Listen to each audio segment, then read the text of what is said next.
మెదక్ జిల్లా మాసాయిపేట మండల కేంద్రంలోని నోవాటెక్ ఫీడ్ పరిశ్రమలో ఒక కార్మికుడు అనుమానాస్పద స్థితిలో మృతి చెందాడు. మాసాయిపేటకు చెందిన వెంకటేష్ అనే హమాలీ కార్మికుడు రోజు మాదిరిగా పరిశ్రమలో విధులకు వెళ్ళాడు. అయితే గత రాత్రి అస్వస్థకు గురికాగా తోటి కార్మికులు అతన్ని తీసుకువచ్చి ఇంటి వద్ద వదిలి వెళ్లారు. వెంటనే స్పందించిన బంధువులు గాంధీ ఆసుపత్రికి తరలించగా చికిత్స పొందుతూ మృతి చెందాడు. దీంతో వెంకటేష్ కుటుంబ సభ్యులకు న్యాయం చేయాలని గ్రామస్తులు పెద్ద ఎత్తున పరిశ్రమ వద్దకు చేరుకొని ఆందోళన వ్యక్తం చేశారు. సంబంధం లేదు, ఆ పేర్లు అతను కట్టుకుంటాడు, అంతవరకే ఉంటాడు. మరి అతను కట్టలేదట. ఇప్పుడు తెలుగులో మాట్లాడుతున్నా, నువ్వు 20 మందితో పని చేయించుకుంటావు, 40 మంది పని చేయించుకుంటున్నావు. నువ్వు 40 మంది పని చేయించుకున్నప్పుడు నీ యాజమాన్యం ఎట్లా తీసుకుంటుంది? 40 మందిని నువ్వు 20 మందిని ఎట్లా కడతావు?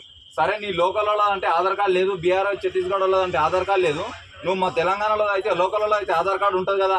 నువ్వు మరి ఈరోజు పని చేసినప్పుడు 2 ఏళ్ళ నుంచి పని చేసినప్పుడు 221 రోజు పని చేస్తే ఖచ్చితంగా ఈఎస్ఐ పిఎఫ్ నువ్వు కట్టాలి. కట్టనప్పుడు నీ మీదనే కేసు అవుతుంది.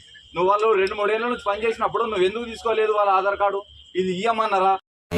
ఉండమ్మా ఒక నిమిషం. వెంకట ఏం వెంకటేశం అంట? ఎంతమంది అమ్మా నీ కొడుకులు? ఇప్పుడు ఈయననే అన్నట్టు.